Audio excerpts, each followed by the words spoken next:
For centuries, people have used the concept of crowdfunding, the ability for individuals to harness the power of their collective resources to address financial challenges, start small businesses, and support innovation in a way that creates prosperity for the entire community. Things began to shift in the 1800s as the banking and finance industries partnered with big business to increase regulations.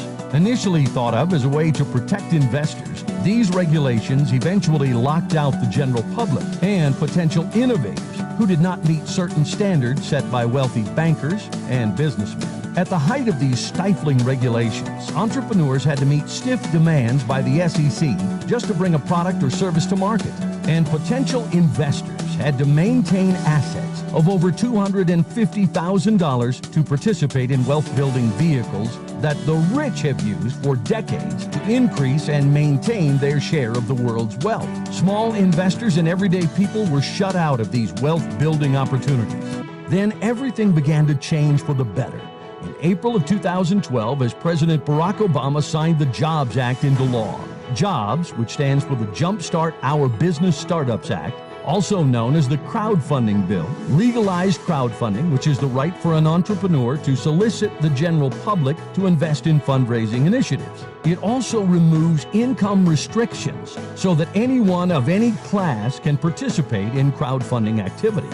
Crowdfunding entities like GoFundMe, Fundable, Kickstarter, and Crowdability are a direct result of the Jobs Act and have brought people together from every nation to raise billions for startups, disaster relief, poverty and hunger initiatives, and community development projects around the world. In fact, crowdfunding can be used to raise funds for any project that is important to you. Inspired by the crowdfunding phenomenon, millionaire and entrepreneurial giant Mr. Ash Sahib began to evaluate how crowdfunding could be used as both a charitable funding model and at the same time providing funding for participants' personal and humanitarian projects. If givers could at the same time become receivers in a systematic way, one could potentially lead positive change in every nation on earth.